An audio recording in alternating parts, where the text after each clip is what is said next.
Bonjour et bienvenue dans la grande interview. Notre invité aujourd'hui est Yassine Fall, ministre de l'intégration africaine et des affaires étrangères de la République du Sénégal et l'une des figures marquantes du multilatéralisme mondial. Madame Fall, bonjour et merci beaucoup d'avoir accepté notre invitation. Cela fait un an, jour pour jour, que vous avez été nommé ministre de l'intégration africaine et des affaires étrangères. Quels résultats avez-vous pu atteindre durant cette période ? Merci beaucoup donc, de me donner l'occasion de discuter avec RT. Je pense que ma nomination, d'abord, représente un symbole, mais aussi un message et un engagement. Dans le sens où ce ministère s'appelle ministre de l'intégration africaine et des affaires étrangères. Cela donne déjà un engagement du président de la République à donner une nouvelle impulsion aux relations avec les pays africains, avec les pays voisins, mais aussi avec les pays africains, des relations diplomatiques plus poussées, des relations commerciales beaucoup plus fortes, mais aussi un positionnement de l'Afrique avec un rôle plus croissant du Sénégal dans le positionnement de l'Afrique au niveau international. Notre travail a été bien sûr de voir comment nous pouvons renforcer d'abord l'intégration. Et cela commence d'abord par les relations avec les pays voisins, avec les pays africains. Dans le passé, la plupart des rencontres d'échange, c'est-à-dire ce qu'on appelle les joint commissions, les commissions mixtes, qui se faisaient avec les pays, se faisaient avec d'autres pays en dehors de l'Afrique, mais pas avec les pays africains. Nous avons donc commencé à développer cet échange avec des pays africains. Et cela a été impulsé par le chef de l'État, parce que ses premières visites en dehors du Sénégal, les visites auxquelles j'ai participé, ont été dans la sous-région. Son premier pays, ça a été la Mauritanie. Il a visité tous les pays voisins qui sont autour de ce que nous appelons la ceinture donc des pays voisins. Donc il a été dans tous les pays qui sont des pays qui sont proches du Sénégal, que ce soit la Gambie, que ce soit le Mali, que ce soit... Donc ça a déjà un message fort. Ce n'est pas ce qui s'est passé avant. Ce qui s'est passé avant, c'est que les premières visites, c'était peut-être en Occident, c'était en dehors de l'Afrique, mais ce n'était pas avec les pays limitrophes. Donc il y a une nouvelle orientation, et cette orientation s'est aussi traduite par le renforcement de notre coopération bilatérale avec ces pays-là, à travers donc des commissions mixtes que nous avons organisées avec nos pays voisins, avec la Mauritanie, nous avons même fait une commission mixte tripartite Sénégal, Gambie, Guinée-Bissau, parce que nous voulons renforcer la coopération économique, parce que nous pensons que c'est là où nous avons un avantage comparatif fort, en renforçant la coopération économique avec nos pays voisins, en renforçant les échanges économiques avec nos pays voisins, parce que nous pensons que nous pouvons beaucoup plus apporter les uns aux autres, mais nous pouvons aussi être beaucoup plus forts si nous travaillons ensemble pour collaborer avec les autres. Donc ça a été un effort conscient et un effort aussi qui a été inscrit dans notre travail depuis 2024, depuis que nous sommes venus donc, dans ce ministère. Nous avons aussi travaillé en direction de la diversification des relations, mais du renforcement aussi avec d'autres pays. Comme vous le savez, j'ai été en Russie, je suis allé au Japon, en Chine, aux États-Unis, dans des pays où d'habitude, ça faisait longtemps qu'un ministre des Affaires étrangères visitait ces pays. Donc je pense que nous avons aussi diversifié et renforcé la coopération avec d'autres pays. Mais aussi, nous avons revu, bien sûr, notre carte diplomatique, c'est-à-dire notre représentation diplomatique au niveau mondial. Et nous avons tenu à faire en sorte que les diplomates sénégalais soient des diplomates formés. Ce n'était pas le cas avant. On avait beaucoup de diplomates qui étaient plus ou moins politiques, qui étaient plus ou moins pas des gens formés dans la diplomatie. Et nous pensons que autant un économiste, non-économiste ne peut pas jouer le rôle d'économiste, autant un diplomate formé est la personne la mieux préparée pour représenter le Sénégal. Ça a été aussi pour nos représentations consulaires, où, comme vous le savez, nous avons de plus en plus une vague d'immigration africaine et sénégalaise aussi, et de la jeunesse, que c'est le monde entier, c'est pas seulement l'Afrique, il y a l'Amérique latine, il y a les autres pays du monde, qui bougent beaucoup. Et donc, nous pensions qu'il était important aussi que nos représentations consulaires soient beaucoup plus renforcées par des consuls d'expérience dans les pays. Donc, je pense que cette carte diplomatique, cette représentation diplomatique a été multiple. Comme vous le savez, nous avons notre ambassadeur en Russie, qui est aujourd'hui notre ministre de l'Intérieur. Nous avons un nouvel ambassadeur excellent aussi qui vient en Russie, que je salue au passage. Donc, je pense que ça a été aussi un effort conscient dans ce sens-là. Mais aussi, notre positionnement au niveau multilatéral par rapport aux questions importantes de l'heure, par rapport à la question palestinienne, où il y avait un petit peu de recul par rapport au positionnement du Sénégal. Il était devenu beaucoup plus fort. Nous avons eu à condamner ce qui s'est passé à Gaza et nous continuons de le faire parce que simplement le Sénégal joue un rôle très important au niveau multilatéral par rapport à la question palestinienne parce que le Sénégal dirige depuis les années 80 le comité pour les droits inaliénables du peuple palestinien.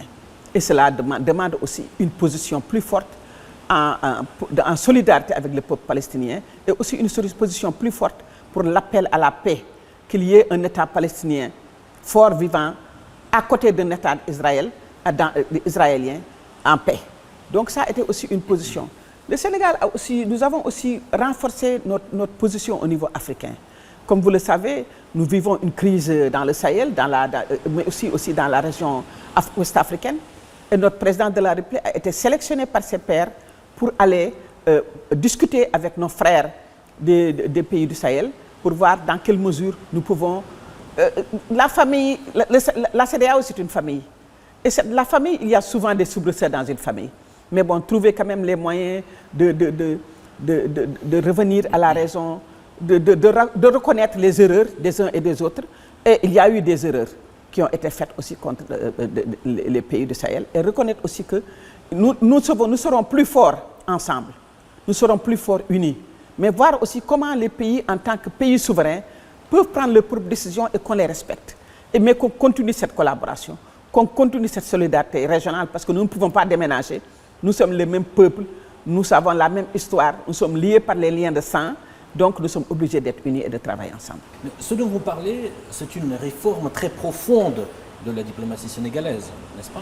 Absolument, mais nous pensons qu'il y a une réforme profonde au Sénégal, parce que simplement, aujourd'hui, les autorités sénégalaises parlent de souverainisme, donc de souveraineté, donc nous parlons de justice sociale et nous parlons de prospérité. Et cela, c'est un saut qualitatif dans le discours, mais aussi dans le contenu même de la diplomatie. Donc ce sont des réformes importantes qui sont inspirées donc des engagements que nous avons pris auprès du peuple sénégalais qui nous ont élus. Pourriez-vous aussi nous parler des points les plus marquants de votre parcours professionnel? Pour moi, je suis économiste de formation. J'ai travaillé pendant des années dans beaucoup de domaines de l'économie, que ce soit au niveau macroéconomique, mais aussi au niveau local. Et j'ai sillonné le continent avant d'aller aux États-Unis. Et j'ai beaucoup aussi travaillé aux Nations Unies pendant 16 ans.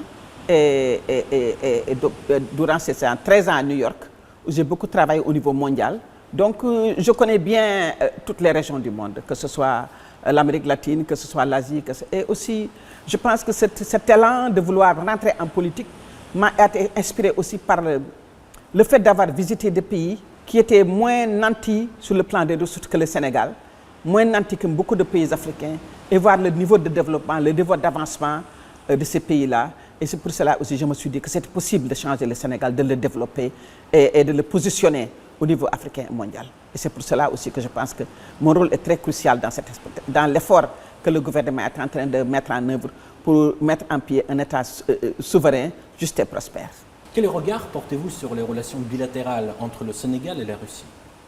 Les relations entre le Sénégal et la Russie datent de 1962. Nous venons de célébrer notre anniversaire. Donc, 2 ans après l'indépendance du Sénégal, la Russie avait déjà commencé à entretenir des relations avec le Sénégal, qui se sont renouvelées en 1991 avec la Fédération de Russie. Et je pense que les relations entre la Russie et le Sénégal sont très bonnes sur le plan diplomatique, sur le plan politique. Et nous pensons aussi que nous avons à peu près une trentaine d'accords avec la Russie dans des domaines divers, que la culture, le sport, l'énergie, la pêche, l'éducation, l'enseignement supérieur, qui est assez avancé par rapport à nos relations, parce que nous recevons des bourses, la Russie offre des bourses d'étudiants aux étudiants sénégalais, et chaque année, il y a une augmentation de bourses, mais aussi nous pouvons renforcer cette relation, et nous voulons la renforcer.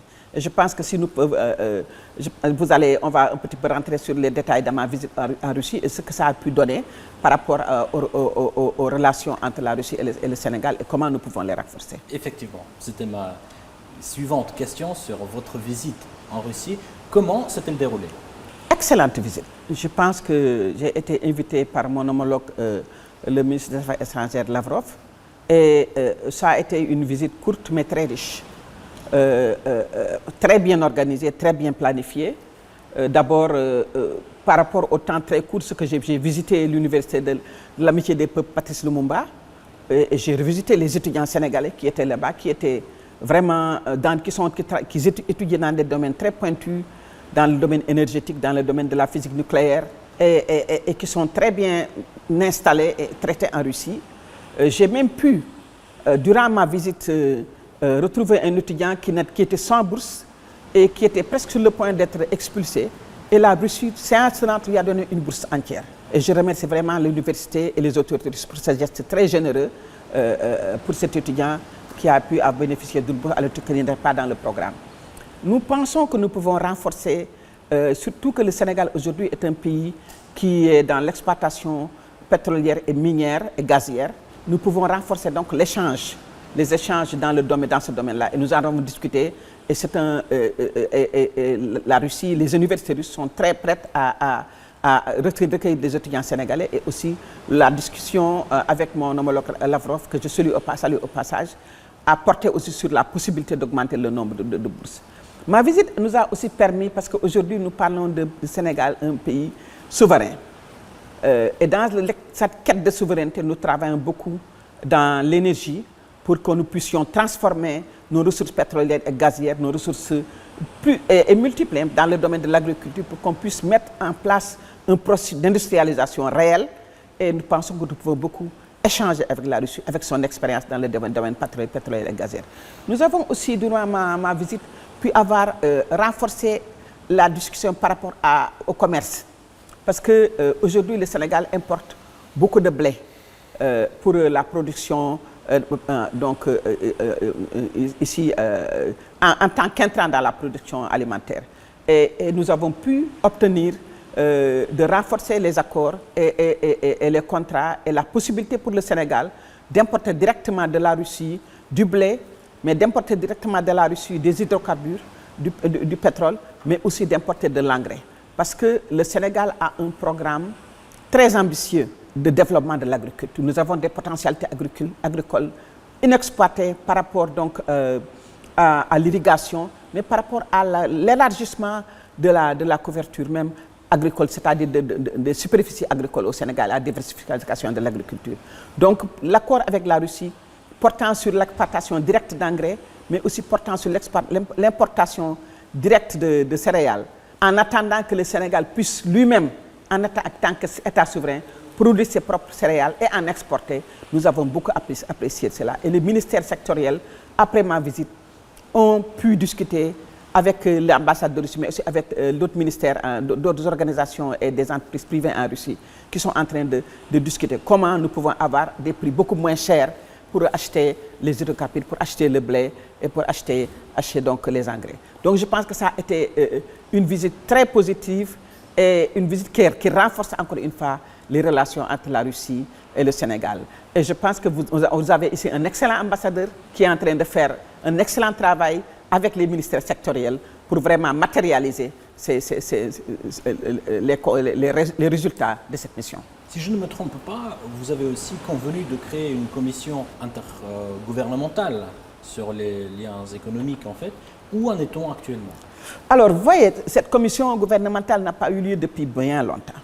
Et il est temps, nous nous sommes mis d'accord avec le ministre Lavrov pour la redynamiser et pour l'organiser, parce que c'est à travers ces commissions gouvernementales que nous pouvons rediscuter aussi les accords. Bien qu'avec la Russie déjà nous avons des accords par rapport à l'immigration, de non-visa, nous avons des accords aussi assez intéressants, mais nous pouvons essayer de les actualiser en fonction de la vision du référentiel de politique publique de la vision Sénégal 2050, qui nécessite maintenant que nous réorganisions notre relation diplomatique en fonction aussi de nos intérêts et de nos besoins. Et la Russie est totalement disposée à respecter et à soutenir cette vision du Sénégal et à aussi réorienter cette collaboration et ces accords en fonction de ce que nous attendons, ce que nous voulons faire avec la vision Sénégal 2050. Madame Fall, vous savez bien que Vladimir Poutine a invité son homologue sénégalais a visité la Russie. Pensez-vous que cette visite puisse avoir lieu d'ici fin 2025? Nous l'espérons. Nous l'espérons vivement. Bien sûr que le calendrier est chargé. Nous sommes déjà au mois d'avril et il y a beaucoup de programmation, beaucoup d'engagement déjà. Mais nous sommes en train de travailler pour voir à quelle date, en 2025 ou en 2026, le président se rentrerait en Russie. Et je pense que ce serait avec grand plaisir qu'il le fera. Mais quelles sont vos attentes de cette visite? Nos attentes de cette visite, c'est le renforcement de la coopération économique. Parce que nous, au ministère de l'Intégration africaine et des Affaires étrangères, un des efforts conscients que nous sommes en train de faire, c'est de renforcer la coopération économique. À travers la diplomatie économique, d'ouvrir des possibilités de coopération, des coopérations gagnant-gagnant. Parce que nous pensons que c'est là où le Sénégal devrait aller. Renforcer la coopération, mais une coopération qui bénéficie le Sénégal, mais qui bénéficie les... Et puis aussi investir et encourager les investisseurs russes. Parce que nous ne sommes plus dans une position de quémander. Nous sommes dans une position de développer des rapports économiques, des relations économiques sûres. Et dans ce cadre-là, le Sénégal est en train de revoir tout son arsenal d'environnement des affaires pour que ces affaires soient beaucoup plus attractives, pour que ça bénéficie aussi les pays, les investisseurs étrangers. Et je pense que le Sénégal est un pays stable, le Sénégal est un pays où les institutions étaient renforcées, et le Sénégal est un pays sûr où tout investisseur pourrait se sentir à l'aise pour venir investir et travailler aussi avec le secteur privé national pour la réalisation de la vision Sénégal 2050. Les officiels sénégalais vont-ils prendre part aux célébrations du 9 mai? Certainement, parce que nous avons une ambassade, nous avons un nouvel ambassadeur qui vient, nous avons de nouvelles nominations et qui vont certainement arriver avant le 9 mai. Et bien sûr que nous aurons une bonne délégation, bien riche et bien fournie, pour participer aux célébrations du 9 mai. Pensez-vous que le retrait des troupes françaises, toujours d'ailleurs en cours, puisse impacter les relations bilatérales entre Dakar et Paris? Je ne pense pas. Je ne pense pas. Je pense que j'ai déjà plusieurs fois répondu à ces questions. Je pense que le Sénégal est un pays souverain. Le Sénégal est un pays qui dit que je suis en mesure de me défendre tout seul. Et aujourd'hui, il est temps que le Sénégal décide qu'il n'a plus besoin de troupes étrangères, quelles qu'elles soient, sur son sol. Donc, en tout cas, de notre point de vue, nous pensons que c'est un droit, c'est une responsabilité, et nous espérons et nous pensons que donc, la France, en tant que partenaire, ne verrait ne se sentirait pas préoccupée ou gênée par le fait que les troupes françaises puissent partir. Nous avons déjà commencé une discussion, il y a eu déjà des emprises qui ont été libérées. Donc nous sommes dans un bon processus et c'est normal, c'est comme ça que se construit la relation entre les peuples. Et nous pensons que c'est dans le cours normal des choses que les troupes françaises puissent rentrer en France. En 2024, votre pays a traversé une période difficile. Quelles leçons tirez-vous de ces événements? Des leçons, bien sûr, de ne jamais oublier les 80 et quelques victimes qui ont perdu la vie pour se battre pour leurs droits, pour se battre pour la démocratie. De ne jamais oublier la promesse que nous avons faite au peuple sénégalais, à sa jeunesse, et à ses femmes, pour qu'il y ait un changement démocratique, pour que le Sénégal devienne un État prospère, souverain, transparent, où la corruption d'État, où la violation des droits humains ne sera plus une réalité ici. Et pour cela, il y a eu quand même des efforts importants pour réconcilier le peuple sénégalais avec la justice. Parce qu'il y avait une instrumentalisation de la justice qui a permis ce qui s'est passé. Mais nous avons aussi des institutions fortes qui nous ont permis de redresser la situation et de faire en sorte que les élections puissent se tenir. Et le peuple sénégalais a parlé, s'est exprimé et a élu son président en la personne de son Excellence, le président Bassirou Diomaye Diakhar Faye. Donc je pense que la leçon à tirer, c'est de ne jamais oublier la promesse que nous avons faite au peuple sénégalais, de faire tout ce qui est à notre possible, de dire la vérité, de faire tout ce qui est à notre possible pour travailler en direction du développement de ce pays-là, afin que nos jeunes puissent rester chez nous, afin qu'on puisse se dire que le Sénégal est un pays qui compte, comme il a toujours compté, et que politiquement, diplomatiquement, mais aussi économiquement. Madame la ministre, quelle est la position du Sénégal concernant la crise sécuritaire du Sahel? Une crise d'abord très difficile, mais qui impacte le monde, toutes les régions du monde. La crise sécuritaire avec l'augmentation du terrorisme dans le Sahel est une crise assez virulente. Et c'est une crise qui demande une collaboration, une solidarité avec tous les peuples dans la région, mais aussi une solidarité inter-État. Et c'est dans ce sens-là que nous travaillons. Nous travaillons avec les pays du Sahel au niveau bilatéral, au niveau sous-régional, au niveau entre petits États, mais au niveau des frontières, pour sécuriser les frontières, pour partager l'information, pour soutenir la solidarité. Et avec tous les pays, nous avons des accords aussi militaires qui nous permettent aussi de faire des exercices ensemble pour protéger les frontières, mais aussi pour soutenir les pays à l'intérieur des pays. Comme vous le savez, le Sénégal, au-delà du Sahel, même en Afrique, joue un rôle important dans la promotion de la paix, dans la promotion aussi de la résistance contre le terrorisme. Vous voyez, nous avons des troupes très importantes dans le sud Kivu, des troupes sénégalaises qui sont là pour contribuer au maintien de la paix. Donc, nous continuons ce rôle-là, nous continuons ce travail-là. Donc, cette crise sécuritaire demande aussi une collaboration avec nos partenaires, la Russie et d'autres partenaires, pour travailler avec les pays du Sahel, dans leur généralité, hein, dans leur entièreté, mais aussi avec la CEDEAO, pour faire en sorte que cette crise-là soit jugulée et qu'on puisse revenir parce que la sécurité précède le développement. La sécurité est capitale pour le développement. Donc cette crise sécuritaire-là est une très grande préoccupation pour le chef de l'État, pour le gouvernement sénégalais et pour les pays aussi dans la zone du Sahel. Et nous pensons que nous devons faire preuve de solidarité, faire preuve de beaucoup plus d'échanges, d'entente, de renforcement de la coopération militaire, de la coopération sécuritaire, afin qu'on puisse faire face. Comment percevez-vous la coopération avec les BRICS? Je pense que les BRICS sont une très bonne alternative aujourd'hui pour les pays du Sud. Les BRICS jouent un rôle aussi parce que le bipolarisme n'est pas une bonne chose. Et c'est à travers le multilatéralisme que nous pouvons aussi renforcer les échanges entre régions, entre pays, et aussi renforcer la paix. Et nous pensons que les BRICS représentent une alternative aussi pour les pays du Sud, parce que ça leur donne beaucoup plus d'espace d'échange, d'espace d'expression, d'espace aussi d'accès à des ressources, que ce soit des ressources monétaires ou des ressources d'échange commercial.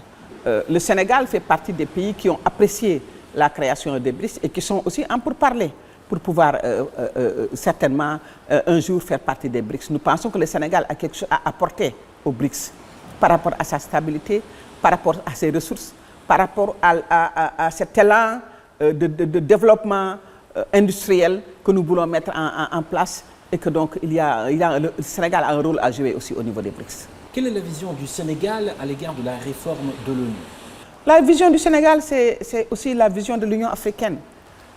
On ne peut pas avoir une institution en 2025 qui exclut tout un continent dans le pouvoir décisionnel. Donc la réforme du système des Nations Unies nécessite une position importante de l'Afrique, nécessite la présence de l'Afrique au niveau du Conseil de sécurité avec droit de veto, la présence de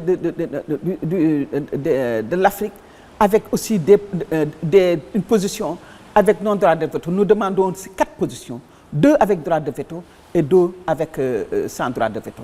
Et nous pensons que c'est normal, c'est juste. Tous ces peuples développés, avancés, qui parlent beaucoup de démocratie, devraient la pratiquer. La pratiquer, c'est reconnaître que l'Afrique a une position au niveau des conseils de sécurité et la lui donner. Et nous apprécions aussi la position de la Russie dans ce sens-là. Je pense que le monde est un monde en mouvement, mais c'est un monde aussi qui devrait, les donneurs de leçons devraient un petit peu regarder aussi comment ils pratiquent la démocratie et l'inclusion, la participation, la représentativité de 54 États est capitale. Donc nous pensons que notre présence au G20 est un pas, mais notre présence au Conseil de sécurité avec droit de veto capital pour le multilatéralisme. Parlons un tout petit peu des objectifs de la diplomatie sénégalaise. Quels sont en fait vos objectifs à court et à moyen terme? Nos objectifs à court terme, c'est d'abord, notre diplomatie sénégalaise s'inscrit d'abord dans le renforcement de l'intégration. Nous voulons renforcer nos relations économiques, nos relations commerciales avec les pays africains, avec les pays de l'Afrique de l'Ouest. Nous voulons aussi diversifier, comme je l'ai dit déjà, non seulement diversifier la diplomatie, mais diversifier nos relations. Récemment, j'ai reçu le ministre des Affaires étrangères du Brésil. J'ai reçu le ministre des Affaires étrangères de Cuba. Nous voulons donc renforcer nos relations diplomatiques avec d'autres parties du monde avec lesquelles nous n'avons pas, mais avec qui nous avons le climat. D'ici l'Amérique latine, c'est quelques heures de vol, moins de 5 heures de temps. Nous voulons renforcer nos relations, multiplier, diversifier les relations économiques. Nous voulons aussi repositionner le continent à travers donc nos institutions régionales, comme comme l'Union africaine. Parce que nous pensons qu'il y a beaucoup de travail dans ce sens-là. Il y a la question de la justice sociale au niveau multilatéral, pas seulement par rapport à la présence de l'Afrique au Conseil de sécurité, c'est aussi par rapport même à la façon dont nous empruntons l'argent. C'est aussi par rapport à toutes ces organisations de notation, ces organismes de notation qui donnent des mauvaises notes aux pays africains, qui font en sorte que la question de l'endettement devient vraiment un grand fléau pour nos économies, parce que nous empruntons à des taux très élevés, les conditions d'emprunt sont très difficiles, on présente nos pays comme des pays à risque, alors qu'ils sont pas plus pays à risque que d'autres pays, mais il y a donc une injustice que nous devons corriger. Donc la diplomatie sénégalaise aussi est une diplomatie qui se positionne au niveau africain pour que les questions importantes par rapport aux institutions financières internationales, qu'elles soient beaucoup plus démocratiques, qu'elles écoutent beaucoup plus les peuples avec qui elles coopèrent, qu'elles prennent en compte aussi les positions et les orientations des États dans la façon dont ils veulent orienter leurs économies et les choix qu'ils font. Donc je pense que cela est important pour la diplomatie sénégalaise, pour se positionner. Et le Sénégal l'a toujours fait, mais aujourd'hui nous parlons de souveraineté. Et la souveraineté, elle est africaine, elle est sénégalaise. Et nous voulons aussi tendre la main aux peuples africains de la diaspora noire. Parce que la diaspora noire est la 6e région de l'Union africaine.